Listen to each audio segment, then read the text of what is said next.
Yo, Beth, that shit crazy. On a Tuesday, it's All Even with your boy Barry Grant. You can catch me on Instagram and Twitter at All Even Podcast. You can listen to the show on SoundCloud as well as YouTube, Anchor, Spotify, Google Podcasts, and wherever you find your podcasts available. We have a lot to get into. It's a packed show. We're going to talk about those New York Jets and why having the number 2 pick may not be so bad. We'll also talk about those Dallas Cowboys and why I think that things are not as bad as we may think it is. Monday Night Football between the Bills and Pats. Who's my MVP for the NFL season? I also have a special guest on the show today. One of my good friends. We're going to talk NBA hoops. DJ GMONEY. I got a lot to say about DWAYNE Haskins as well. And then the greatest segment on the planet, Dummy of the Week. So let's just jump right into it. Let's just jump right into the New York Jets situation, shall we? A lot of people are talking about this is bad news. This is the worst thing that could possibly happen. They want Trevor Lawrence. Hell, I was even saying that last week because, like I said, it was a chemical reaction. How you felt in that moment. Oh my goodness, the Jets, they ended up doing this and now they can't get Trevor Lawrence. It's over. What are we going to do? Now we have to settle for something else. But is that something else actually a better option? Let's take it back to 2012, shall we? The Washington Redskins, as they were called at that time, they needed a quarterback. They had no quarterback. They did not know what they were going to do. But Dan Snyder knew that if he had a chance to get one of those top 2 quarterbacks, whether it be Andrew Luck, whether it be RG3, he was going to snatch that opportunity. And it didn't matter what the cost was to get that quarterback. RG3 was projected to go number 2. So what did Dan Snyder do? He advised the GM to get that deal done. So they traded 3 first-round picks for that number 2 pick to acquire RG3 in the draft. They got their guy. They didn't care what it cost them to get their guy. And who did they trade those 3 first-round picks to? They traded them to the St. Louis Rams. St. Louis at that time had a quarterback, and his name was Sam Bradford, the 2010 overall number 1 pick that ended up not turning out to be a great player. He just wasn't that good. He was injury prone. He was mistake heavy. He wasn't accurate. And they gave him a ton of money. This is when the rookies used to get a ton of money come rookie time in their negotiations. They were getting more money than guys that were 10-year vets, 5-year vets in the league. So on their thinking, they already have their quarterback. They don't need another quarterback. So what they're going to do is they're going to trade down, get some more assets, and be able to build this team around Sam Bradford. Well, the second part of that was correct. They were able to acquire so many more assets because of those 3 first-round picks that they acquired from the Washington Redskins at that time. And fast forward now, you're looking at a Los Angeles Rams team that reaped the benefits of that draft. I bring this up because this is where the New York Jets find themselves right now, in that position that the St. Louis Rams were in 2012. What do? Do you go ahead and draft the quarterback, or do you go ahead and acquire as much picks as you possibly can get? We got to remember that the Jets have the most money to spend in free agency come this offseason. If they acquire multiple draft picks that can be able to build this roster, and then you can be able to put that money to good use in free agency, and then hire a coaching staff and do all of these things the right way, do you understand the type of situation that the Jets will find themselves in 4-5 years down the line? They will look like the Los Angeles Rams. This is exactly where they want to be.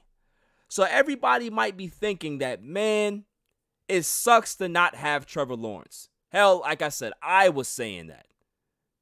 But maybe, just maybe, this is actually the best thing that can happen to the New York Jets. Sam Darnold is not a terrible quarterback. Is he a great quarterback? No. But he's still a work in progress. He's still very, very young. He's like 23 years old. You can still be able to help him develop the right way. Get a coaching staff together that is player development friendly, that knows how to deal with young quarterbacks, that knows how to groom young quarterbacks, and you will see Sam Darnold make tremendous strides into where you want him to go.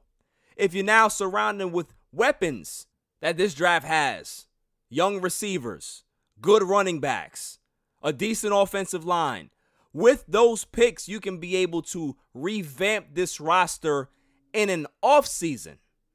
Do you understand how tremendously rare that is?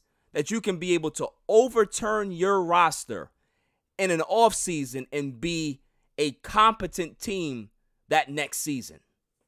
The Jets have a chance to do this. They have to draft smart. They have to hire smart. And they have to trade smart. They have to do this deal. If they trade this number 2 pick, they are setting themselves up tremendously for their future. And just think about it. Even if Sam Darnold ends up being great, he ends up 35 touchdowns, 4,000 yards, 5 picks, you still be able to get him on the cheap because he's only had that one good year. You can be able to keep him under control at a reasonable price at the quarterback position. That is very, very, very important. If you can be able to control that amount of dollars at that position, you now can be able to funnel the rest of that money into the team. The Jets, things are not so doom and gloom. It's really the opposite. It looks very promising. However, like I said, they have to do things the smart way. Is Joe Douglas the guy to get them there? We damn sure hope so. If Joe Douglas is thinking that Adam Gase deserves another chance at this, he's mistaken. He's wrong. It is time for a new coaching staff. It is now time for a new vision. It's now time for new direction for this organization. This draft right here, this 2021 draft, can possibly set the Jets up for the next 10 years. And that is not BS. I'm telling you. Moving on to another team in a peculiar situation. The Dallas Cowboys.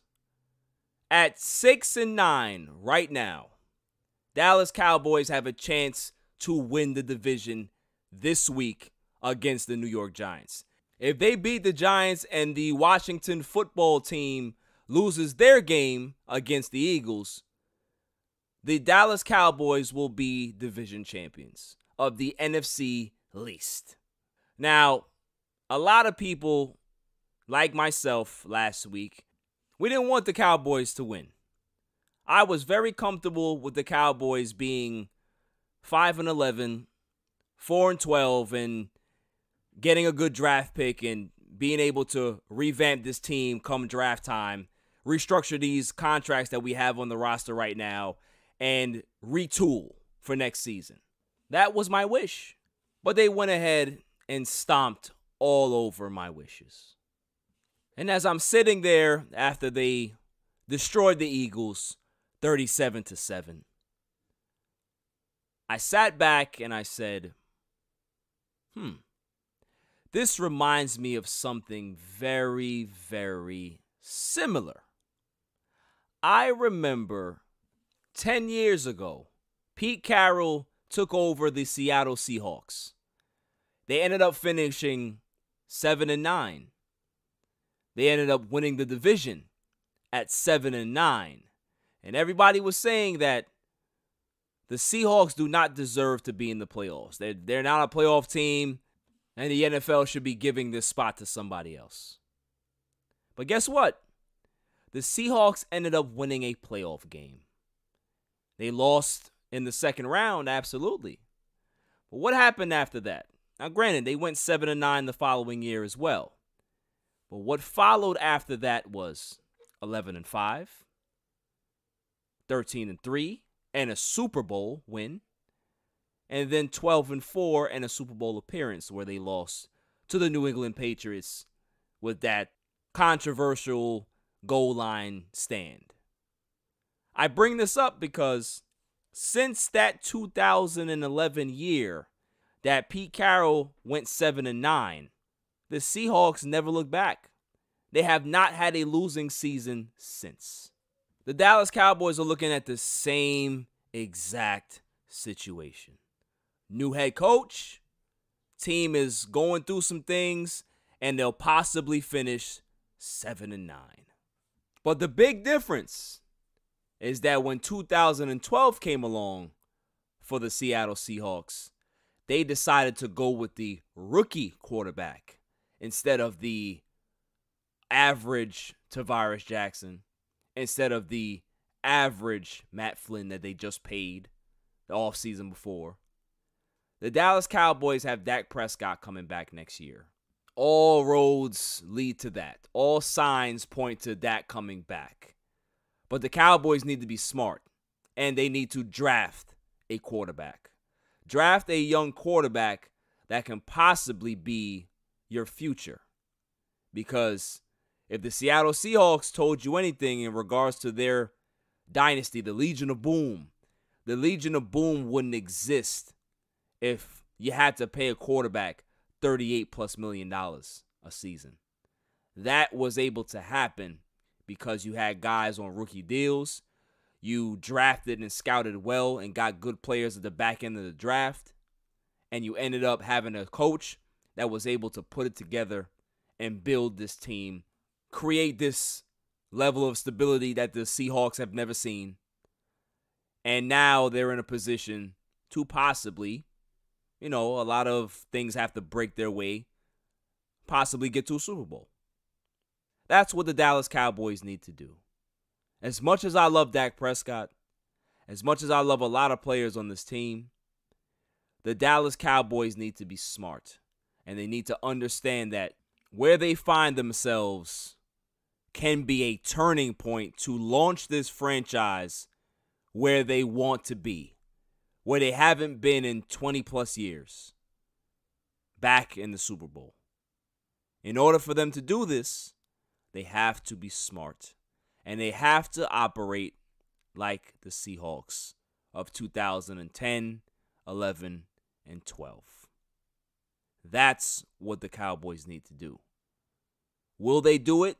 Jerry Jones is a stubborn man. Jerry Jones is a prideful man. Is he going to be able to walk away from Dak Prescott? I don't know. But he should. Because at that price tag, it's very hard to compete for Super Bowls when you have so many holes to fill on your roster.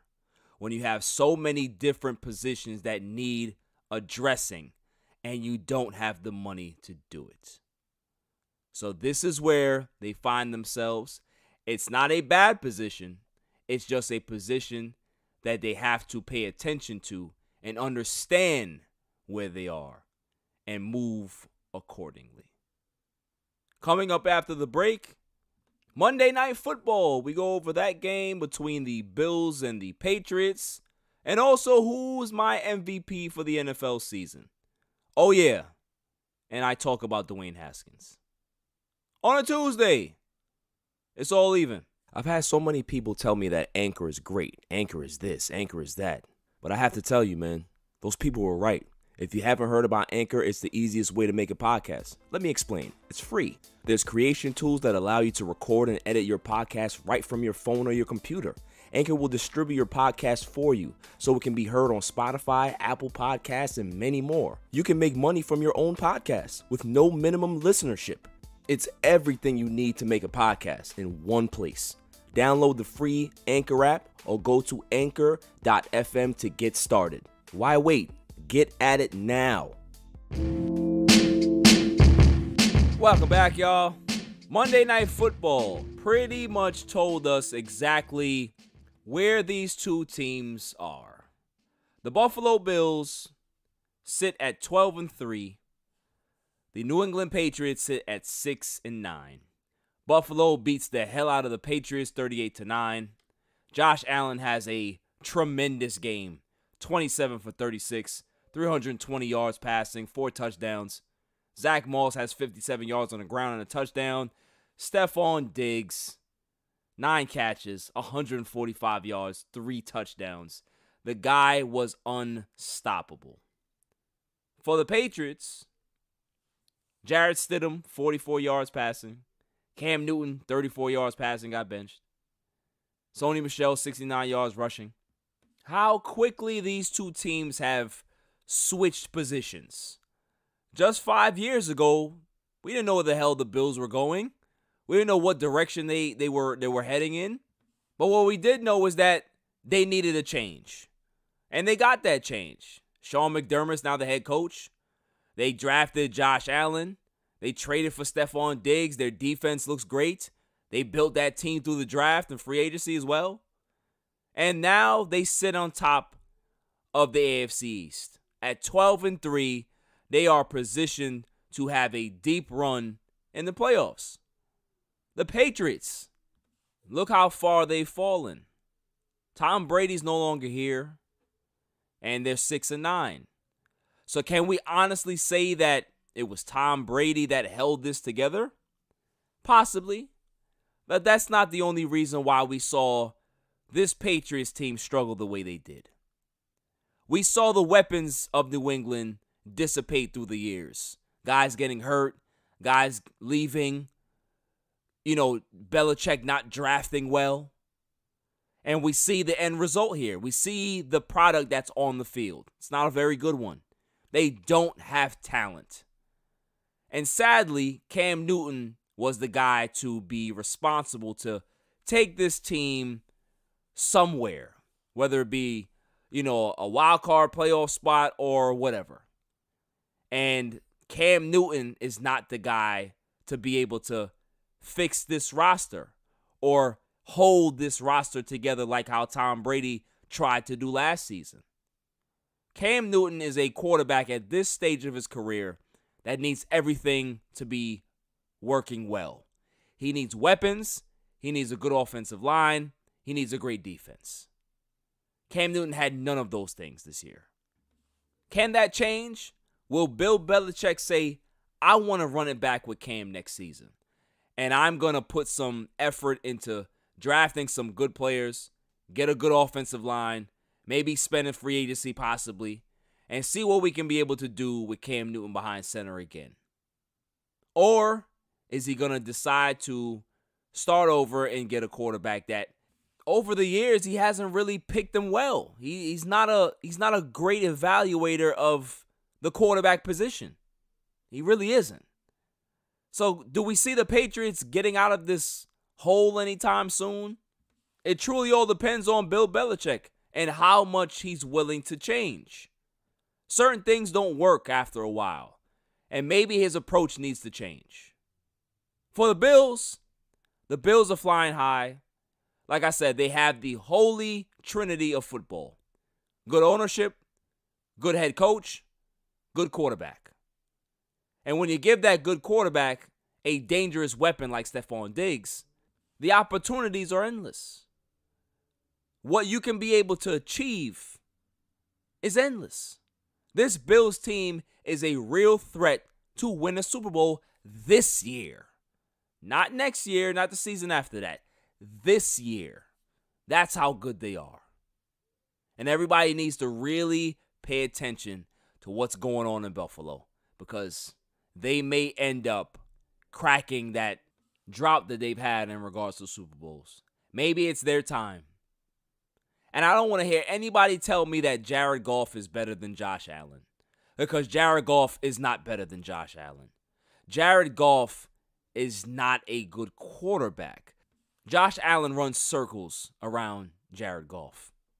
And you're starting to realize that that particular draft class of quarterback, the Jared Goffs, the Carson Wentz, the Dak Prescotts, they're all in the same category where they're good, but they're not that good. Certain things have to be perfect around them to work.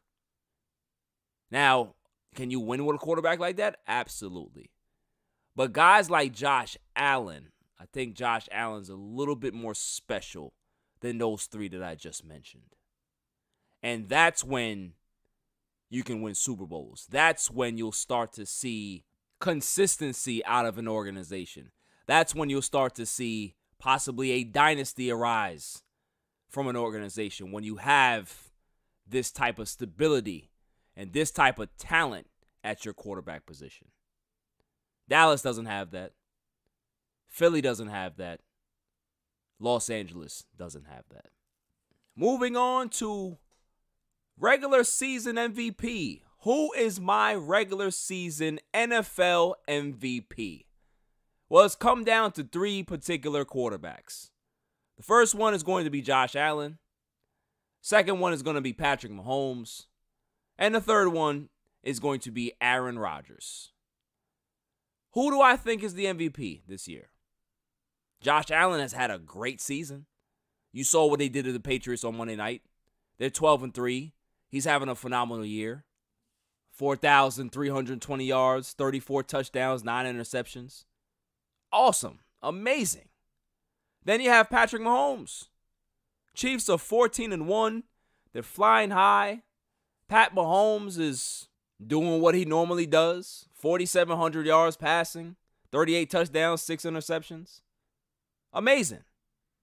But the guy that I feel is the MVP is Aaron Rodgers. Aaron Rodgers, 4,000 yards passing, 44 touchdowns, 5 interceptions, 119 passer rating. Think about what he did last year. He threw for 4,000 yards last year. He had 26 touchdowns and 4 interceptions. The year before that, 4,400 yards passing, 25 touchdowns to 2 interceptions. He has stepped his game up tremendously this season. He has been unstoppable this year. You have to give him the MVP. As good as Pat Mahomes has been playing, he is not doing what Aaron Rodgers is doing. A lot of people said that Aaron Rodgers was done, that he was starting to regress, and maybe it was time for them to look elsewhere. Hell, they drafted a quarterback in this draft, Jordan Love, because even the organization said, man, well, maybe he is done. And Aaron Rodgers said, oh, really? Hold my beer. Hold my beer, and I'm going to show you what done is. That's what Aaron Rodgers has done. He has defied his own organization. He's defied all of the pundits, all of the analysts who said that he's finished, that his arm strength is going down, that his mobility is not there anymore. Aaron Rodgers is the same Aaron Rodgers he was the last time he won the MVP. Tremendous. Devontae Adams is probably the best receiver in football. And with this combination, they can be able to win a Super Bowl. Sure, the team was successful last year. Sure, they went 13-3 last year. But this is a different quarterback than last year. This guy is locked in. He understands the offense. He understands what he has to do. He knows how to get the football to his receivers. He knows how to control the line of scrimmage. He understands what is asked of him. And this is why he deserves the MVP honors. There's nobody else that is close to what Aaron Rodgers is doing. Like I said, Pat Mahomes is having a great year. He may throw for 5,000 yards and all that, 40 touchdowns. Okay, cool. But what Aaron Rodgers is doing, he's defying what everybody thought that he couldn't do. He's defying everybody that thought that he was done. And this is why he deserves the MVP award. It's just like LeBron James last year in basketball. He defied the odds at 35 years old, but yet they still decided not to give it to him. Hopefully the NFL gets it right because the NBA didn't. And now I'm going to turn my attention to Dwayne Haskins. Dwayne Haskins, 2 years ago, was drafted by the Washington football team. 15 overall. They believed that he had talent coming out of Ohio State, and they were right. Did have talent. Well, what happens to these guys when they get to the NFL? What happens to them is that they think that they don't have to work hard.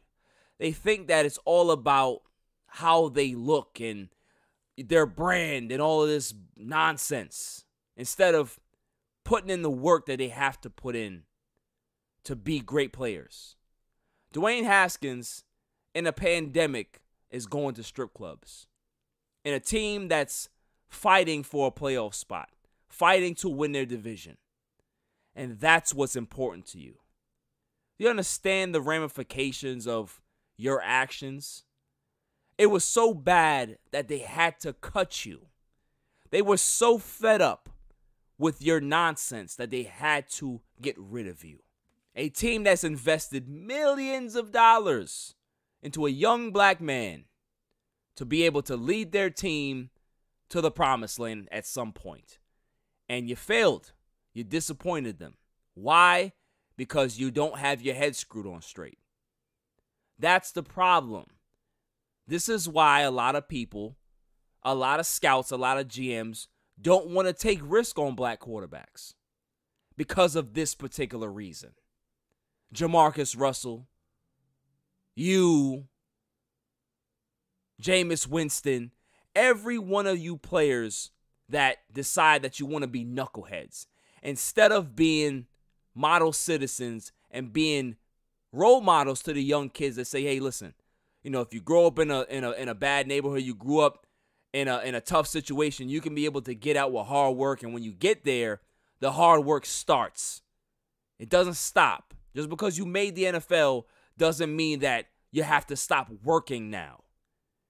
I would be shocked if a team looks at Dwayne Haskins for next season and gives him a chance. Why should they? Why should they? For his lame-ass apology? At this point, we don't want to hear apologies. We want to see you mature. Get better. Be better. I'm tired of seeing black quarterbacks go through this. Not saying that white quarterbacks don't get flushed out, but black quarterbacks get flushed out at a higher rate. Why is that? Is it a talent thing? No. Is it a racial thing? I don't know. But what I do know is that I see the lack of effort. I see the lack of hard work with these guys. And that's the problem. If you work hard, if you make sure that you put yourself in good positions, if you make sure that you don't surround yourself with knuckleheads, you'll be able to stay around longer. But when you do things like this, you make the people that really don't like you because of your skin color, you validate their reasons. You validate their reasons for disliking you. And you also do that in the football world too. Guys that look at you and say, yeah, I don't think he's going to be a good quarterback because I don't think that he's capable of handling the position because he's not mature enough. You validate their reasons too. When is it going to be enough for you guys to learn that you see this happen every few years with young quarterbacks? Don't you learn? Don't you watch? Don't you have people in your ear saying, yo, look, man, you got to be doing things the right way? Because if you don't have those people around you, you need to get some. If your talent is not good enough to stay in the NFL, hey, you got to live with that, right? You got to live with that and move on and maybe go somewhere else to see if you can be able to continue your career. But if you flop out of the NFL because of your behavior, because people can't stand to be around you because you're immature, that is a disgrace. Coming up after the break, All Even's first interview with co-host of the Flip the Script podcast and host of Picky Eaters, DJ GMONEY, as well as some NBA news. On a Tuesday, it's All Even. Yo, what up? It's your boy DJ GMONEY, representing that Flip the Script podcast. But listen, right now I'm listening, I'm tuned in, I'm tapped in to a brand new podcast called the All Even podcast with my man Barry Grant. Yo, B, what's up, man? Congrats on the new podcast. I'm listening right now, I'm tuned in. Fire, All Even. We here, let's go. Welcome back, y'all. The Brooklyn Nets, they've looked good this season. Offensively, they're clicking. They have the pieces. They have depth. They have talent. You know, I like what I'm seeing out of Steve Nash early. I like the fact that he tends to keep Kyrie and KD on the floor at the same time. They're off the floor at the same time. That's a good dynamic. I like that. I haven't really seen a coach do that, so that's a little different. I like what they're doing. I like their depth. I like their talent. I do call them the big top Nets because it can turn into a circus. This situation can get bad, but right now it's not bad, so we're not going to project on them. But the thing that always made me wary of the Nets is health. Can they stay healthy for the season? Can everybody stay healthy so they can be able to make a title run? And I always had concerns about that. My answer, every time I would ask that question in my head, I would say, no, they can't stay healthy. Kyrie Irving has never been healthy in his career in regards to playing a full season. Kevin Durant has had his injury concerns over the years as well. Not as much as Kyrie, but he's had a few. And now we get to the point where the first injury bug has hit the Nets. Guard Spencer Dinwiddie partially tore his ACL, and he's out for the season. Spencer Dinwiddie is a huge piece to this puzzle. Losing him is big. It's not just, okay, next man up.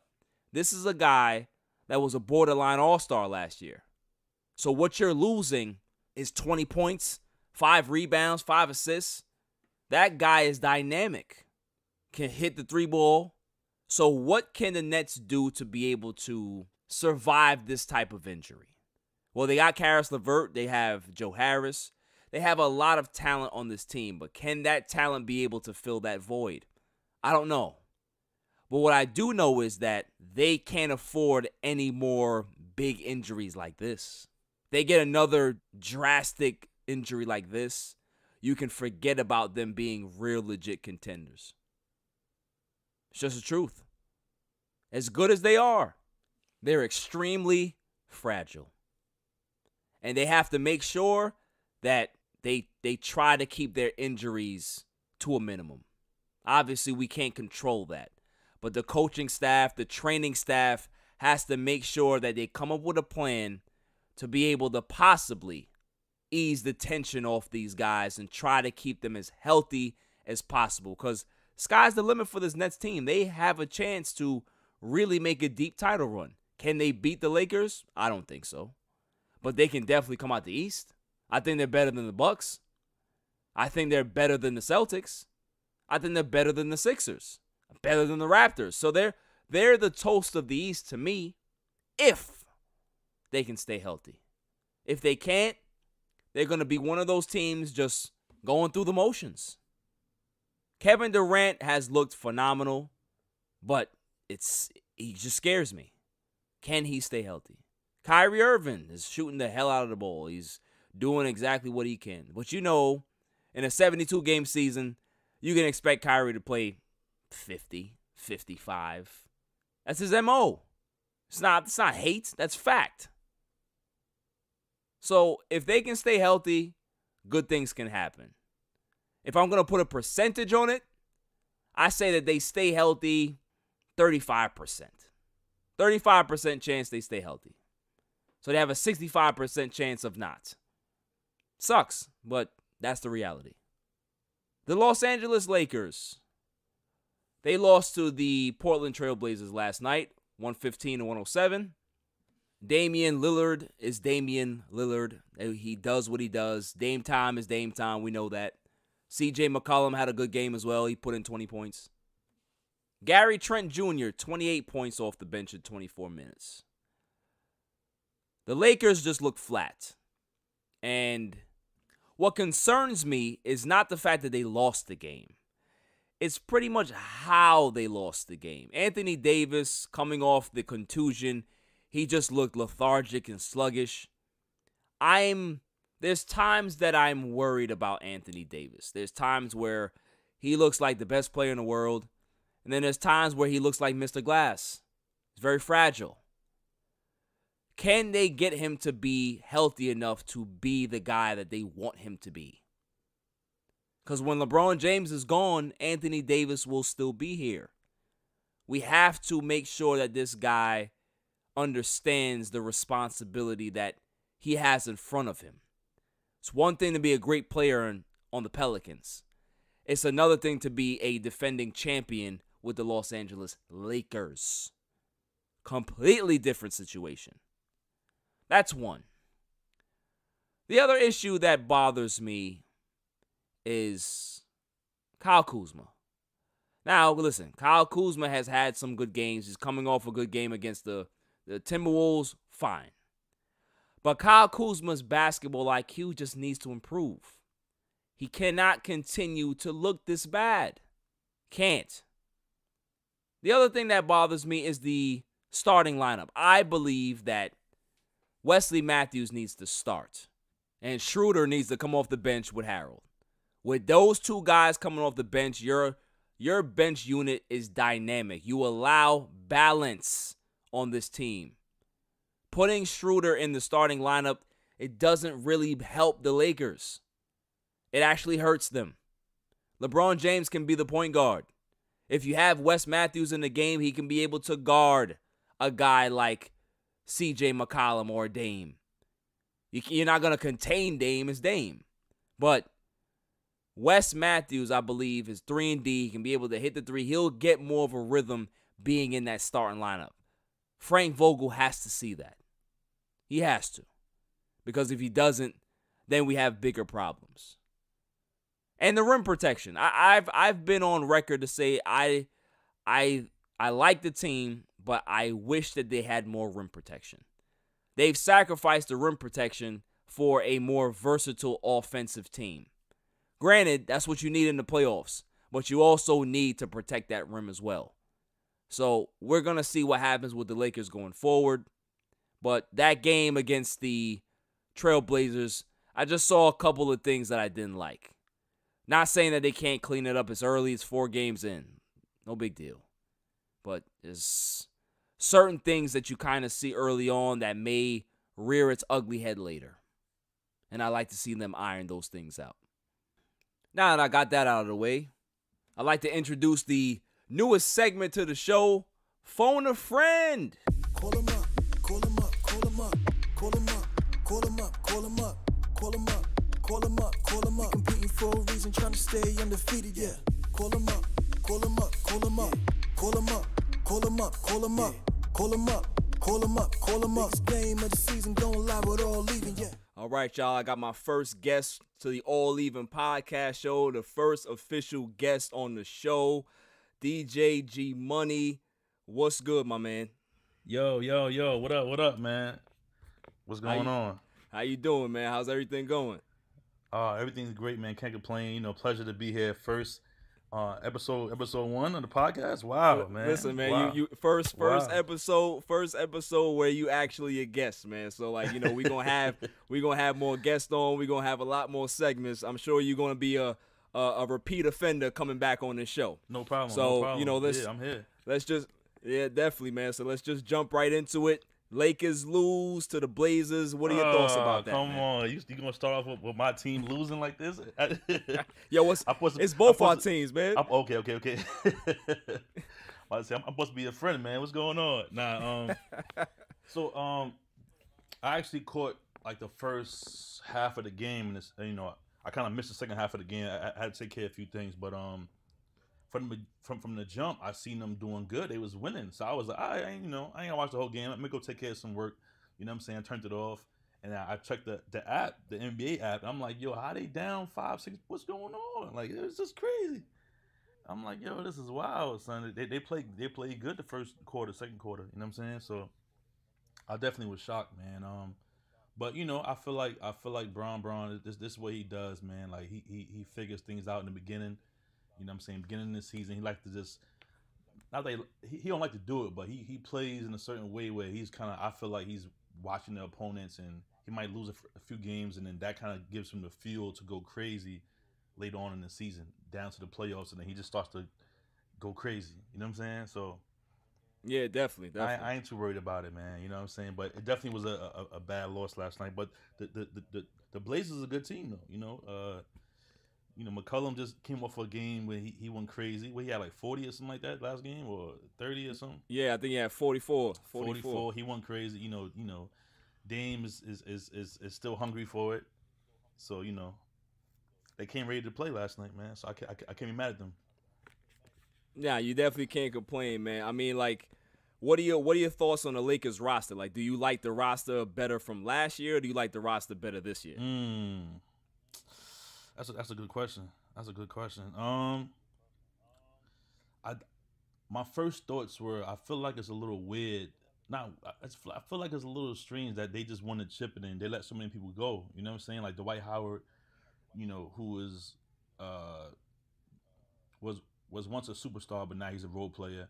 You know, I get it. They you know, they let him go, but he did play his part last year. I feel like, so I don't see why they would let him go. Rajon Rondo, I don't know why they, you know, I don't know how they let him go. Like he's an elite player in my opinion. Danny Green played his part pretty good. You know, he's part of the starting 5 roster. So like, I feel like why did they make these trades? But at the same time, the guys they got now, I feel like are also hungry, and they you know, they got fresh legs, and they didn't win a chip yet either. I don't think nobody that they traded won a chip yet. So they're hungry for it, and I think it's a good roster still. I think, you know, Schroeder is definitely a good slasher, a good like 1 or 2 position player. So they got a good roster this year too. I feel like it's kind of evened out a little bit. You know, Gasol, the big man. You know, so I feel like it's a little it's evened out pretty good. I'm not mad at the roster. I'm not mad. Yeah, it's not bad. It's a different roster because, you know, they were bigger last year. They had rim protection. This year they don't have no real shot blockers like that. So they don't have the same, you know, fear of, you know, when guys go into the basket, Right. guys are not fearing going to the cup to you know, with the Lakers anymore. So Right. that's the problem that I see, and at some point they're gonna have to address it. I like Dennis Schroeder. I like the guys that they got. I just believe that Schroeder needs to come off the bench more than start.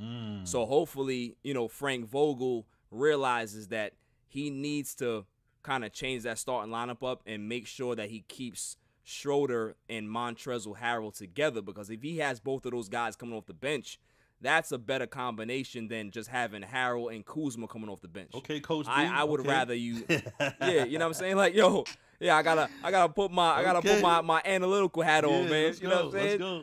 But you know, it's certain things that I see that I like, but there's certain things I don't like already. But it's still early, so I ain't gonna go too crazy. I'm not gonna go off on a tangent that I normally do. Yeah. I'm gonna keep it calm. It's I'm early, gonna keep and, it you know, calm like, until They yeah. finished winning the chip like 2 days ago, so you know they got to get the they got to get everything situated. Exactly. So I'm gonna wait. I'm gonna Exactly. give them a few more weeks to get situated and get locked in. But you know, I'm not worried about Exactly. it. I definitely see them going far in the West. You know what I mean? I mean, it's only right. You know what I mean? Braun is in his 18th season. Right. You know, he's in tip top shape. You know what I'm saying? AD is doing his thing. You know, if Kuzma could play how he played the other night with all them threes he hit, and you know his confidence how he played, I think they'll be in wonderful shape. You know what I'm saying? Kuzma sometimes drops the ball and then you don't really see him show up how he's supposed to. You know what I mean? So yo, he kills me. He kills me, G. Oh, He man. kills me. Like, yo, I curse on my TV every night when Kuzma do something crazy. Every night. Every because night. we know he's man. capable of doing these things. You know what I'm saying? So it's like show Right. us more consistent. Don't show us one day and tease us, and then next week you kind of like just drop the ball, and next month you come back and score 20, 30 points. It's like stay consistent. If he could stay in a little 15 to 18 point average per game, I think we'd be good. Like if he could stay right there somewhere, you know what I mean, and keep it, you know what I mean. Come in the game, play your part, play good defense, score a cool 15 to 18 points each game. That'll be lovely. That'll be Definitely. I definitely agree, man. Now moving on to the Brooklyn Nets. What are your thoughts about the Brooklyn Nets roster? Brooklyn. You know, they got, you know, Spencer Dinwiddie. He just got hurt. He tore his ACL, so he's out for the season. So, you know, what do you think they're gonna be able to do going forward? Do you think that they're gonna be a top team in the East? Do you think that they can be able to get to the NBA Finals? What are your thoughts? Brooklyn. I mean, you know, the world's been waiting for this combination with Kyrie and KD. I've been waiting for it low key too. I ain't gonna lie. I mean, I'm a LeBron fan, but I am a fan of Kyrie. You know what I'm saying? KD as well. KD's dope to me, but I love the way Kyrie game is. So I've been waiting to see him play. I'm still a little upset that him and LeBron parted ways, man. You know, I would love to see him and LeBron playing the same team for a long time. I feel like those two would. Yeah, Kyrie was wilding. He was bugging. Oh my God! But anyway, Brooklyn, he's there now. They're healthy. You know, he's doing the whole saging thing. KD's there. I feel like they got a pretty solid team, man. You know, anybody that's on a team with KD, first of all, you know, is in good shape. Like he's one of the top players in the league. You know what I'm saying? Neck and neck with LeBron. You know what I'm saying? He's a person who can score at will. He's pretty unstoppable. So if he's in your team, like he's gonna carry the team. And then you have Kyrie on the team as well, who can carry the team by himself too. You know what I'm saying? So them two, I think they're gonna go a little far in the East. You know what I'm saying? I know Brooklyn's been a while for them where they didn't get they shine too much in a long time, but I think this year might be the year for it, man. You know, I'm trying to think who they can go, who in the East can really hold them away from that Eastern Conference title. I mean, you know, the Sixers look pretty decent. You know, Celtics is, you know, Jason Tatum is pretty strong still, so Celtics could be that team as well. But maybe the Bucks. We got the Bucks. The Bucks. You know, you can't count on my man Giannis, the Greek freak. That's my guy too. You know what I mean? I think I'm gonna start rolling with him when LeBron retired. You know, I'm probably start being on the Greek freak bandwagon. You know what I'm saying? Like I'm big I don't fan. know if I could go that way, G. I don't know, man. I like Giannis, but man, he not no Braun, man. He not Braun to me, man. He's not. I like, you know, I like to watch certain players, like they get me excited. Certain players when they do, you know what I'm saying, like the way their athleticism is and how they game is. So he's one of those guys that I like to watch play, go to the hole and dunk on the whole team. And I don't know, he's just an exciting player to watch. So I definitely want to watch some of his games. But yeah, Brooklyn. I think Brooklyn's gonna be up there. You know, it's gonna be a tough run. But you know, if I had to pick now, and us talking about it early on in the season on your podcast, in December, early in the season, I feel like the Nets have a very, very strong chance of being the Eastern Conference champions, man. I think they're gonna go. I definitely agree, man. Like what we'll probably do is we'll probably have another one of these like at the halfway mark, see where everybody's going, and then I'll see right. where your takes are on how you feel about these particular teams.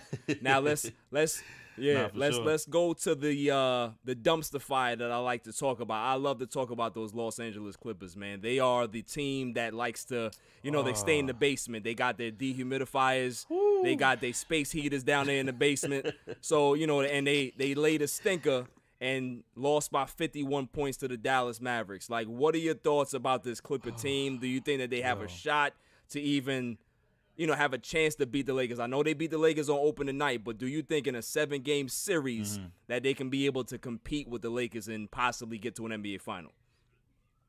Absolutely not. I mean, for one, I'm riding with Braun to the depths. So that's number one. Number two, like I mentioned earlier, LeBron.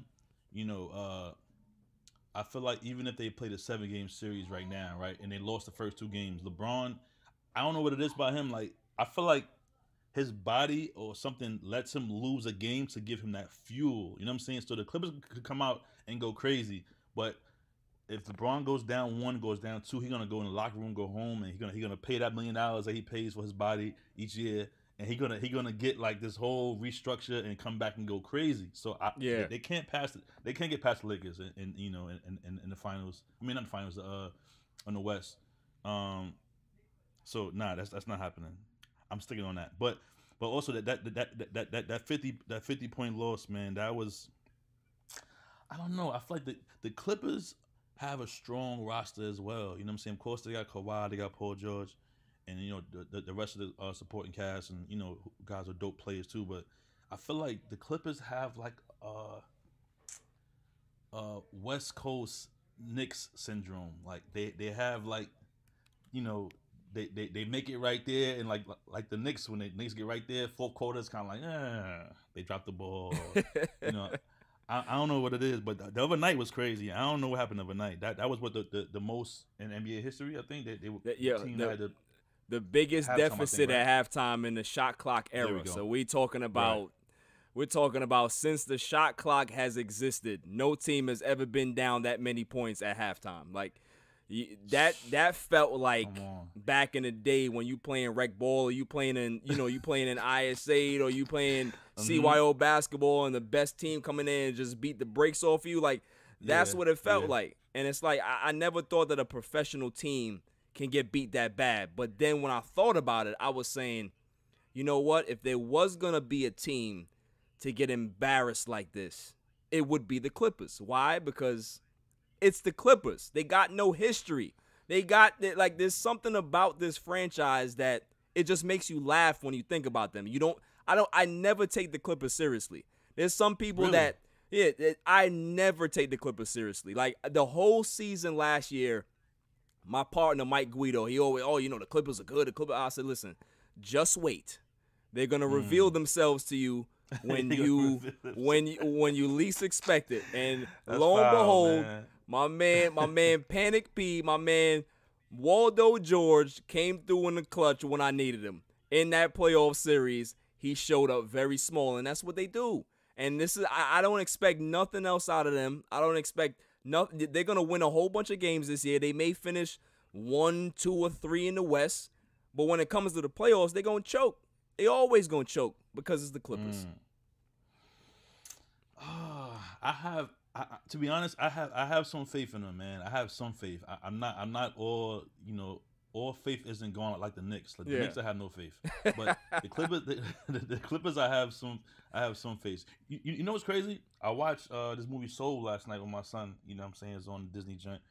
Yeah, I kind of felt I didn't finish the whole thing, but it's a part of the movie where they were one of the souls was messing with people in real life, and like they'd do something and it'll affect you in real life. Like some girl was doing a tattoo, and then they threw like a little ball at her, and she messed the tattoo up. Yeah. And then they threw a ball at someone dunking the ball, and they was like, "Yo, I've been messing with this team for years." And they threw the ball at the person dunking, and it went to reality. And guess what team it was? Who was it? The Knicks. How did they violate the Knicks on a Disney movie? They're fair game. Everyone knows, man. They're fair game, man. Until they fix themselves, the people gonna throw shots at them all day long. That's just what it is. The Knicks will always that caught me by surprise, man. that was a curveball for me. I'm sitting there laying down watching like, what?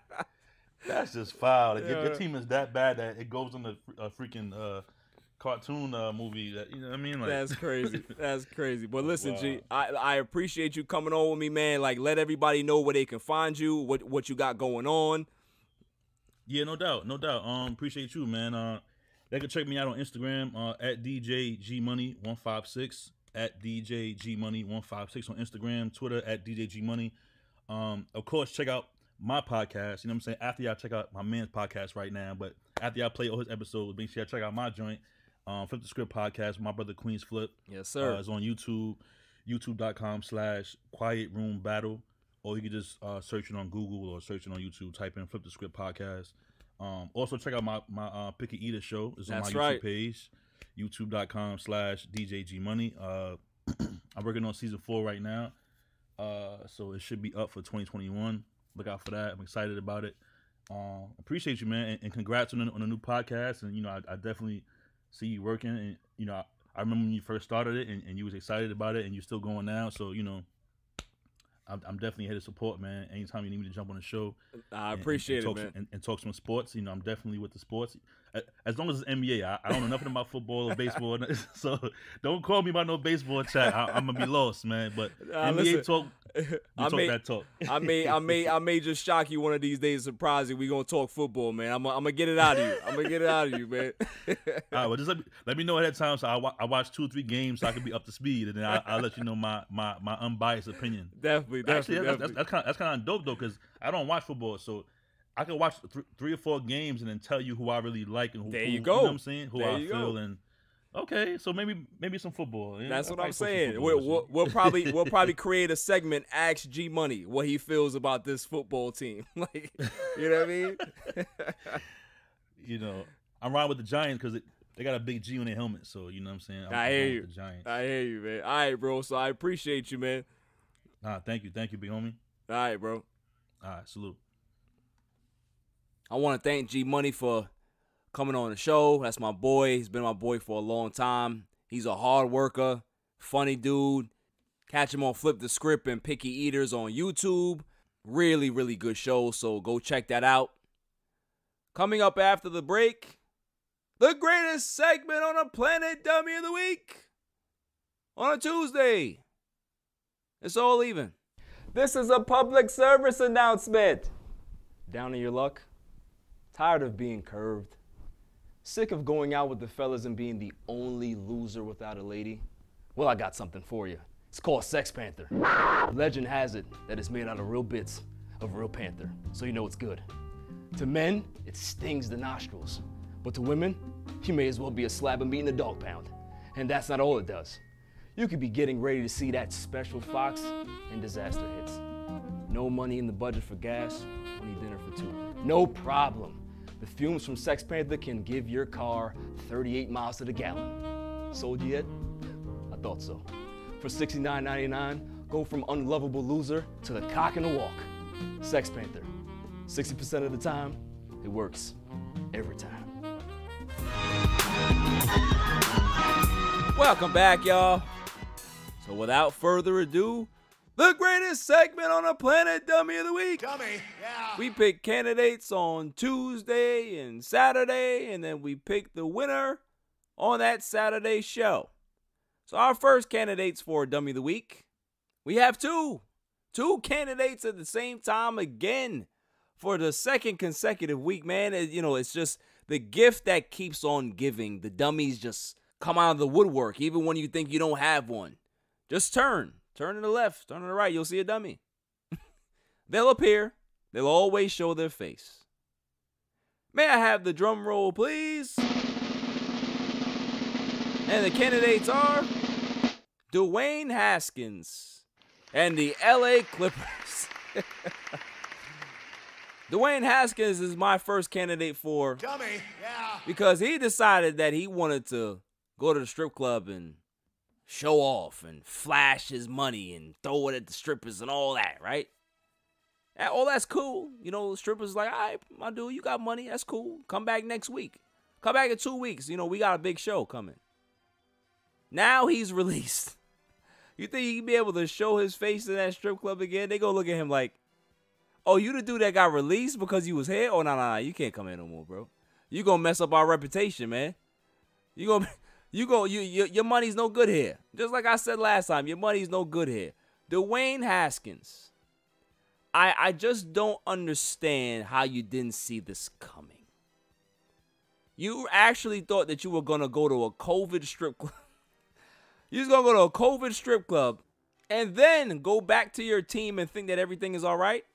They couldn't wait to get rid of your ass. In no way did they think that you were this dumb.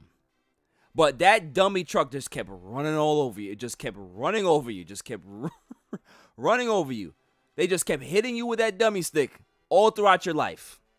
For you to not realize that this was a bad idea. But hey, look at it this way. Even if you get kicked out of that particular strip club, even if they don't want you there, you can go to many other strip clubs now. You have all the free time in the world. You have nothing to do. But what's my favorite line? Burger King is hiring. They always hiring, DWAYNE. You need to learn how to be mature. So since you're not mature, you need to go get yourself a very entry-level job.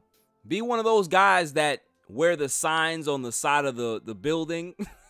You know, they're flipping the sign and they're dancing. You could be able to do that. You're definitely a shoo-in for a clown. Because that's what you are. You're a clown. You're not a football player. You don't take this seriously. So you have to be a clown. And a dummy clown at that. You're one of those. You're a court gesture.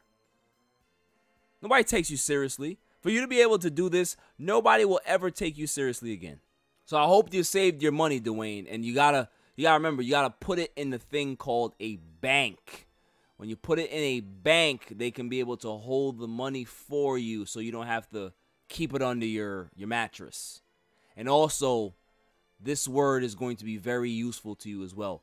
invest. Invest. That's a good word too. I'm sure your hardworking parents taught you that word. But the idiots that you run with, they told, forget that. You don't need that. You don't need that. But enough of you. Moving on to the next dummy. The Clippers. They're the candidates as well for Dummy of the Week. They end up making history. 51 points at halftime. The biggest deficit in the shot clock era. I would have thought that the Knicks or the Cavaliers or the Hornets or any one of these low teams that have had some rough years in their past would have a record like this. No. It's the Clippers that have it. And not only any Clipper team. Not the bad teams of the 90s. Not the bad teams of the early 2000s. No. The Clippers team that has Paul George and Kawhi Leonard. I mean, Kawhi Leonard was hurt. He didn't play. And Marcus Morris and Serge Ibaka. And they have Ty Lue as well. Patrick Beverley. All of these great defensive players on their team. But yet you give up 51 points to the Dallas Mavericks. Every time I try to get away from the Clippers, you guys just suck me right back in. I love it. I love it because whenever I can be able to speak about the Clippers, it brings my soul great joy because they're so bad, because they have no history, because they have no identity, because they live in the basement, because their dehumidifiers and their space heaters didn't work in that game. Y'all gotta fix y'all stuff, man. Make sure that the space heaters are working. Check the plug. If the plug don't work, then you gotta get another one. The dehumidifier, make sure you change in the water. Make sure you throw the water out and then empty out the tray so it can be able to work properly. This is why y'all lost. Nobody can focus. Their head is hurting because of the mold and all that stuff. I get it. You couldn't concentrate. I understand. Do better. Do better next time, Clippers. But you guys love to make excuses. Paul George, oh yeah, it's on me. I take full responsibility. No. We're not going to let you off the hook like that, Paul George, where you can just be able to say things and everybody forgets. You're still the guy that chokes in the playoffs. You're now the guy responsible to have 51 hung on you when you're supposed to be the best team in the Western Conference. The team to be able to take down the Lakers and win a title. Really? Really? When the story is written on these 2021 Clippers, and everybody goes back and says, yo, remember when the Clippers got 51 hung on their head? Paul George's name and face will be right there, smack in the middle of it. And that's the guy that you paid $226 million. That's what you paid him for? For him to, hey, it's on me. I take full responsibility. No. The organization needs to take full responsibility of putting you in that spot because you should never be there. That's the problem. So Clippers organization and DWAYNE Haskins, if Dummy had a face, it would be you guys. And maybe one of you will be Dummy of the Week. That's all for this show. I'll see you guys on Saturday. Until then, stay safe, stay cool. Peace. You can catch me on Twitter and Instagram at All Even Podcast. Listen to the show on Anchor, Spotify, SoundCloud, and wherever podcasts are available. And check out my YouTube channel, All Even Podcast. And don't forget to share, like, and hit that subscribe button.